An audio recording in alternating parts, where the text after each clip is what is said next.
Covid കാരണം നിലച്ചുപോയ യാത്രകൾ പുനരാരംഭിക്കാൻ തീരുമാനിച്ചപ്പോൾ ആദ്യം തന്നെ തീരുമാനിച്ചത് കർണാടകയിലെ ഹംപിയിലേക്ക് ഒരു യാത്ര പോവുക എന്നുള്ളതായിരുന്നു. ഈയിടെയായി എല്ലാ യാത്രകളും കൊച്ചിൻ മെട്രോയിൽ നിന്നാണ് തുടങ്ങുന്നത്.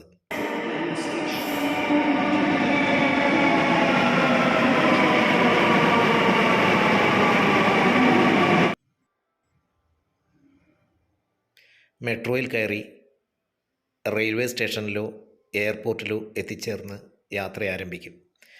ഇവിടെ കൊച്ചി മെട്രോയിലൂടെ എറണാകുളം സൗത്ത് റെയിൽവേ സ്റ്റേഷനെത്തി അവിടെ നിന്നും ട്രെയിനിൽ കണ്ണൂർ എത്തി കണ്ണൂർ ഇൻ്റർനാഷണൽ എയർപോർട്ടിൽ നിന്നും ഹുബ്ലി എയർപോർട്ടിലേക്ക് യാത്ര ചെയ്ത് അവിടെ നിന്നും ഹംപിയിലെത്തുവാനാണ് തീരുമാനം. കണ്ണൂരിൽ നിന്നും കർണാടകയിലെ ഹുബ്ലിയിലേക്ക് ഇൻഡിഗോയുടെ ഒരു കൊച്ചു വിമാനത്തിലാണ് യാത്ര ചെയ്തത്. വളരെ വ്യത്യസ്തമായിരുന്നു ആ വിമാനയാത്ര. യാത്രക്കാരായി കേവലം 8 പേർ മാത്രം.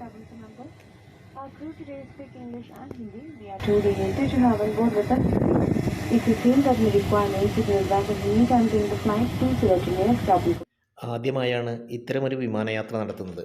എയർ ഹോസ്റ്റസ് എന്നെ സെക്യൂരിറ്റി ഡോറിനടുത്തിരുത്തി എന്തൊക്കെയോ ഇംഗ്ലീഷിലും ഹിന്ദിയിലുമായി പറഞ്ഞു.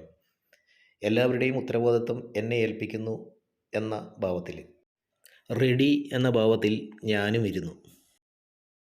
ഏകദേശം 1.25 മണിക്കൂർ യാത്ര ചെയ്തപ്പോൾ ഞങ്ങൾ കർണാടകയിലെ ഹുബ്ലി എയർപോർട്ടിലെത്തി. അവിടെ നിന്നും പിന്നീടുള്ള യാത്ര ബസ്സിലായിരുന്നു. ബസ് യാത്ര വളരെ രസകരമാണ്.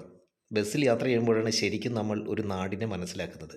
ബസ്സിലുള്ള വ്യത്യസ്ത സ്വഭാവക്കാരായ യാത്രക്കാർ, അതുപോലെ തന്നെ വിവിധ കാഴ്ചകൾ, ബസ്സിന് പുറത്തേക്ക് നോക്കുമ്പോൾ നമുക്ക് കാണാൻ കഴിയുന്ന അവരുടെ കൃഷിയിടങ്ങൾ, ഭൂമിശാസ്ത്രപരമായ സവിശേഷതകൾ, ഒരുപാട് കാര്യങ്ങൾ. നമുക്കൊരു നാടിനെ നന്നായി അറിയണമെങ്കിൽ അതിന് ഏറ്റവും ഉചിതം ബസ് യാത്ര തന്നെയാണ്.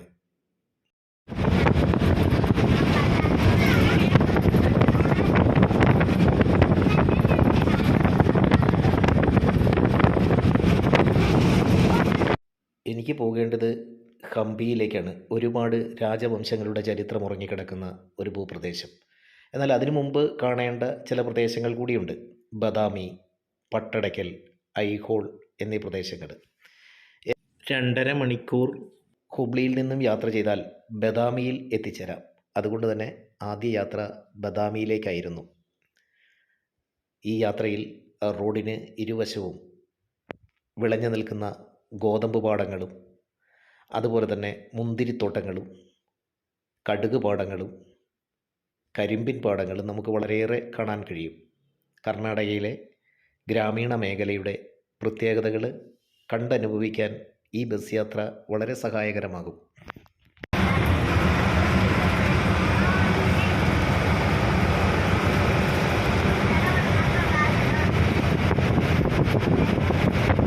ഉത്തര കർണാടകത്തിലെ വിജയനഗര സാമ്രാജ്യത്തിൻ്റെ തലസ്ഥാനമായിരുന്ന പുരാതന നഗരമായ ഹംപി, വിജയനഗരത്തിൻ്റെ ചരിത്രാവശിഷ്ടങ്ങൾ ചിതറിക്കിടക്കുന്ന ഒരു ഭൂപ്രദേശമാണിന്ന്. ഹംപിയാണ് ഈ യാത്രയുടെ ലക്ഷ്യമെങ്കിലും ഹംപി സന്ദർശിക്കുന്ന ഏതൊരാളും കണ്ടിരിക്കേണ്ട ചില പ്രദേശങ്ങൾ കൂടിയുണ്ട്. ബദാമി, പട്ടടയ്ക്കൽ, ഐഹോൾ എന്നിവയാണവ. നമ്മൾ ആദ്യം പോകുന്നത് ബദാമിയിലേക്കാണ്.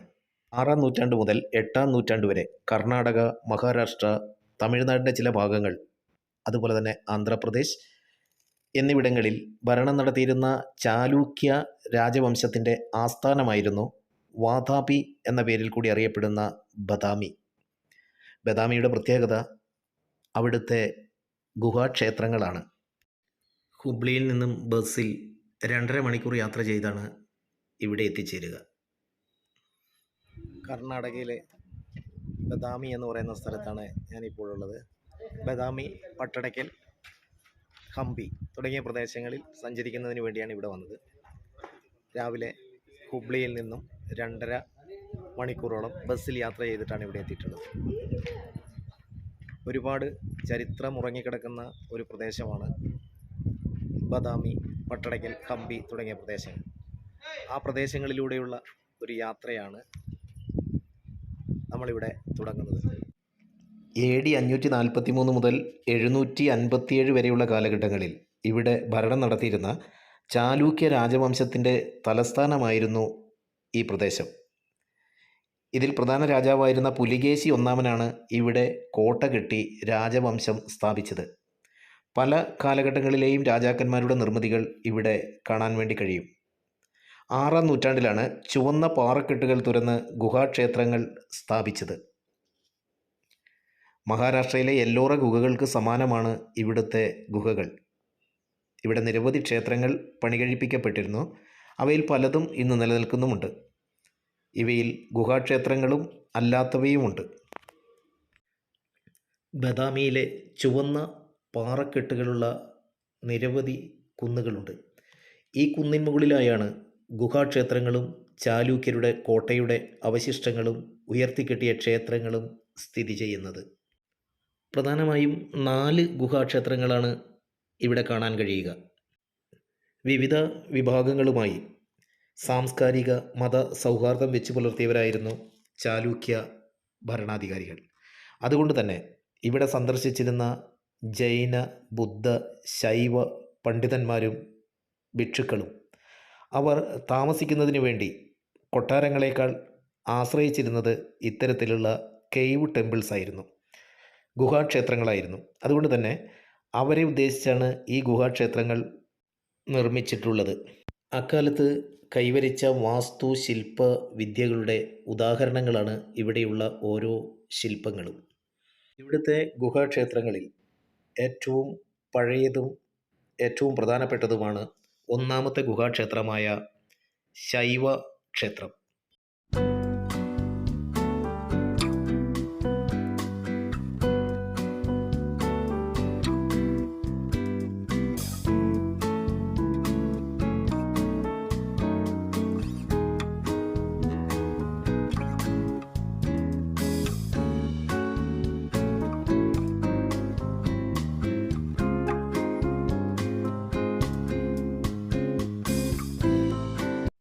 രണ്ടാമത്തെ ഗുഹാക്ഷേത്രം ഒരു വൈഷ്ണവ ക്ഷേത്രമാണ്. ഇവിടെ പ്രത്യേകിച്ച് വിഗ്രഹങ്ങളൊന്നുമില്ല. എങ്കിലും മഹാവിഷ്ണുവിൻ്റെ അവതാരങ്ങളുടെ ചിത്രങ്ങൾ ഇവിടെ കൊത്തിവെച്ചിട്ടുണ്ട്.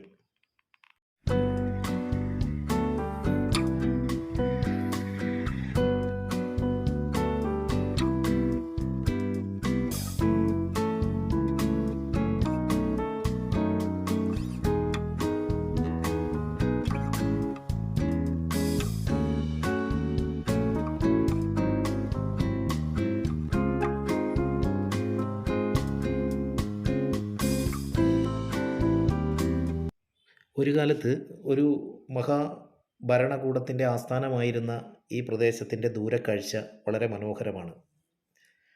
അഗസ്ത്യതീർത്ഥം എന്നറിയപ്പെടുന്ന ഒരു കുളവും അതിന് ചുറ്റുമായി ചുവന്ന പാറക്കെട്ടുകളുള്ള കുന്നുകളും കൊണ്ട് കോട്ട തീർത്ത ഒരു ഭൂപ്രദേശം.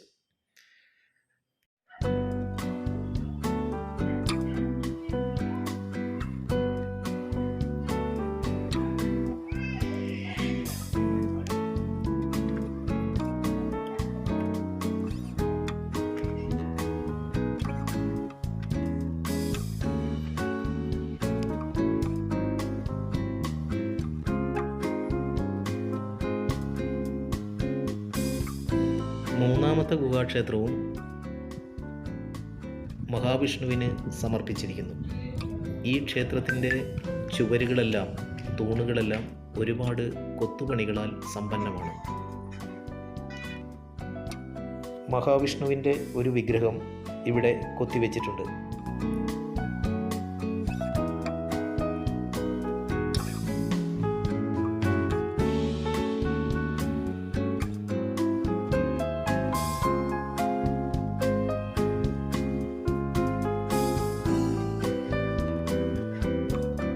നാലാമത്തെ ഗുഹാക്ഷേത്രം ഒരു ജൈന ക്ഷേത്രമാണ്.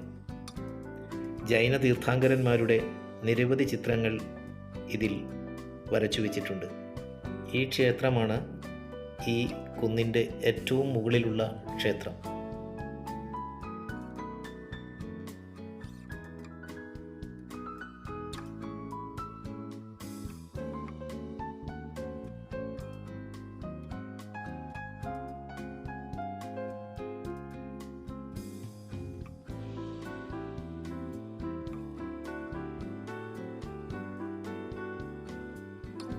നൂറ്റാണ്ടുകൾക്ക് മുമ്പ് നിർമ്മിച്ച ഈ നിർമ്മിതികൾ ആരെയും അത്ഭുതപ്പെടുത്തുന്നതാണ്.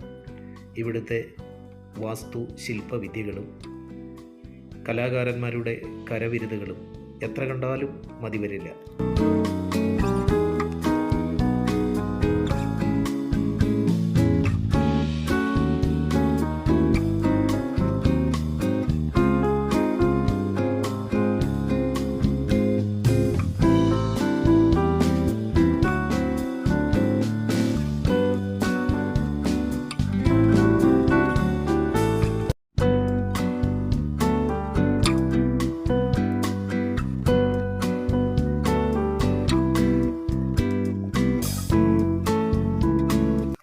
ബദാമിയുടെ ചരിത്രം നമുക്ക് മനസ്സിലാക്കി തരുന്ന ഒരു പുരാവസ്തു മ്യൂസിയം ഇതിനോടനുബന്ധിച്ചുണ്ട്.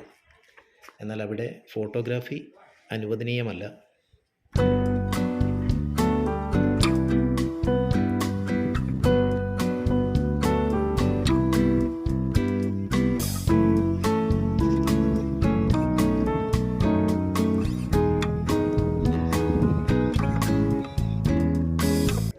അഗസ്ത്യമുനിയുടെ ഓർമ്മയ്ക്കായി ഒരു വലിയ കുളം ഇവിടെ സ്ഥിതി ചെയ്യുന്നുണ്ട്. ഈ കുളം അഗസ്ത്യ തീർത്ഥം എന്നറിയപ്പെടുന്നു.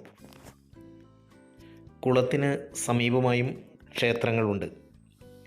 ഇന്തോ ഇസ്ലാമിക് പാരമ്പര്യത്തിലുള്ള വാസ്തുശില്പവും അഗസ്ത്യ തീർത്ഥത്തിൻ്റെ കരയിലുണ്ട്. ടിപ്പു സുൽത്താൻ്റെ കാലത്തുള്ള ശവകുടീരങ്ങളാണ് ഇവയെന്ന് കരുതപ്പെടുന്നു.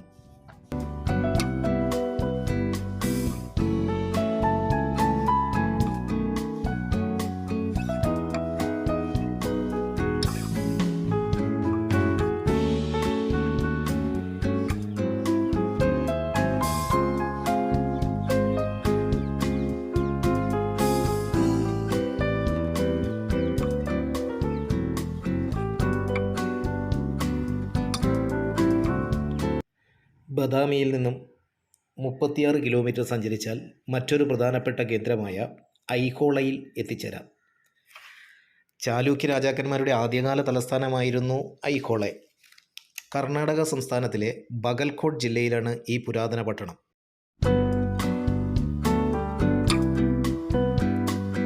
ഞാനിപ്പോഴുള്ളത് ബദാമിക്കടുത്ത് ഐസോൾ എന്ന് പറയുന്ന സ്ഥലത്താണ്.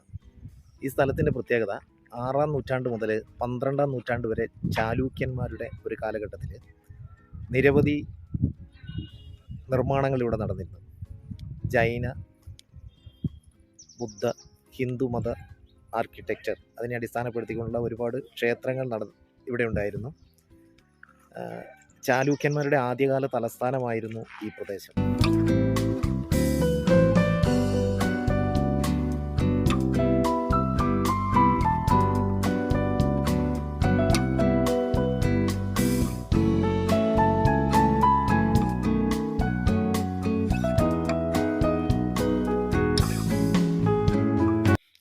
ധാരാളം പുരാതന ക്ഷേത്ര സമുച്ചയങ്ങൾ ചിതറിക്കിടക്കുന്ന ഇവിടെ ജൈന, ബുദ്ധ, ഹൈന്ദവ സംസ്കൃതികൾ സഹവസിച്ചിരുന്നുവെന്ന് പുരാവസ്തു ഗവേഷകർ ചൂണ്ടിക്കാട്ടുന്നു. ഇവിടെ നടത്തിയ ഉത്ഖനനത്തിനിടയിൽ ചാലൂക്യർക്ക് മുമ്പുള്ള ഇഷ്ടിക കെട്ടിടങ്ങളും കണ്ടെത്തപ്പെട്ടിട്ടുണ്ട്. ചാലൂക്യരുടെ ഉദയകാലമായ CE 6-ാം നൂറ്റാണ്ടിന് മുമ്പേ തന്നെ ഒരു ജനപദമെന്ന നിലയിൽ ഇവിടം വളർന്നു കഴിഞ്ഞിരുന്നു.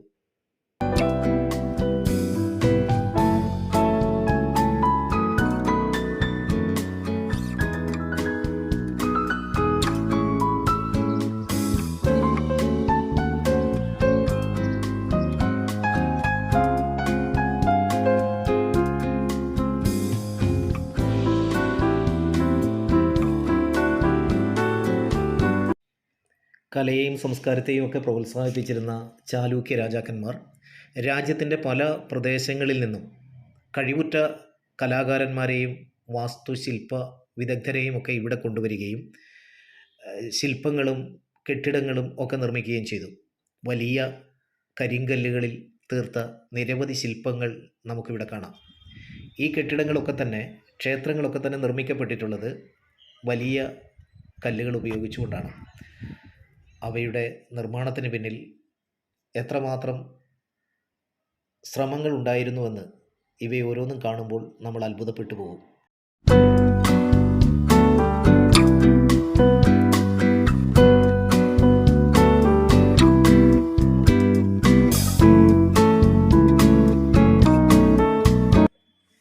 ശില്പ വൈവിധ്യം വഴിഞ്ഞൊഴുകാത്ത ഒരിടം പോലുമില്ല ഇവിടെ.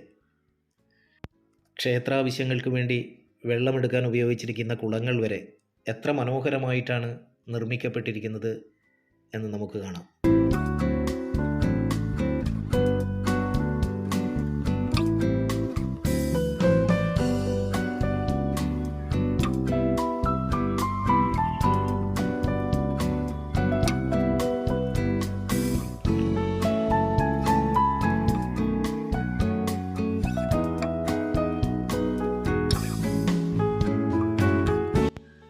നിരവധി യുദ്ധങ്ങൾക്കും അധിനിവേശങ്ങൾക്കും സാക്ഷ്യം വഹിച്ച ഈ പ്രദേശം തകർന്നടിഞ്ഞപ്പോൾ ഇല്ലാതായത് മഹത്തായ കലാ സൃഷ്ടികൾ മാത്രമല്ല, മഹത്തായ ഒരു സംസ്കാരം തന്നെയായിരുന്നു.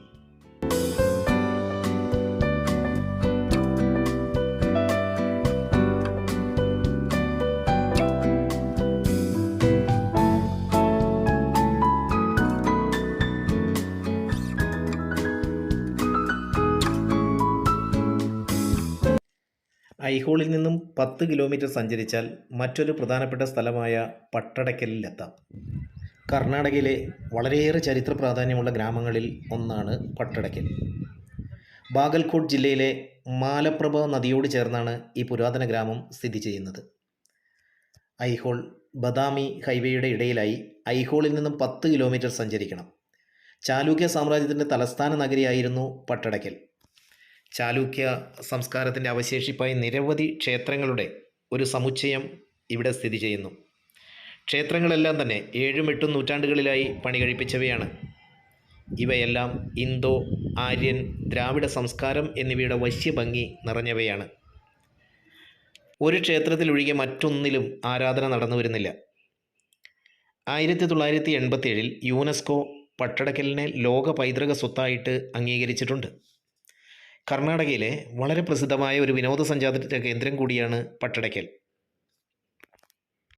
ആര്യ ദ്രാവിഡ ഇന്ത്യൻ നിർമ്മാണ ശൈലിയിലുള്ള ഈ നിർമ്മാണങ്ങളൊക്കെ നടത്തിയിരിക്കുന്നത് CE 7-8 നൂറ്റാണ്ടുകളിലാണ്. ചാലൂക്യ രാജവംശത്തിലെ രാജാക്കന്മാർ ഓരോ യുദ്ധം ജയിച്ചു വരുമ്പോഴും അതിൻ്റെ ഓർമ്മയ്ക്കായി പണിതുണ്ടാക്കിയതാണ് ഈ ക്ഷേത്ര സമുച്ചയത്തിലെ ക്ഷേത്രങ്ങൾ. വിരൂപാക്ഷ ക്ഷേത്രം, സംഗമേശ്വര ക്ഷേത്രം, മല്ലികാർജുന ക്ഷേത്രം, കാശി വിശ്വനാഥ ക്ഷേത്രം, കടസിദ്വേശ്വര ക്ഷേത്രം, ജംബുലിംഗേശ്വര ക്ഷേത്രം, ഗൽഗനാഥ ക്ഷേത്രം, ജൈനനാരായണ ക്ഷേത്രം എന്നിവയാണ് പട്ടടയ്ക്കലിലെ പ്രധാന ക്ഷേത്രങ്ങൾ. എല്ലാ ക്ഷേത്രങ്ങളും പിൽക്കാലത്ത് മറ്റ് രാജാക്കന്മാരാൽ തകർക്കപ്പെട്ടവയാണ്. പൂർണ്ണമായും വൻ കല്ലുകളിൽ മാത്രം തീർത്തവയാണ് ഓരോ ക്ഷേത്രങ്ങളും എന്നതാണ് ഇവിടുത്തെ പ്രത്യേകത.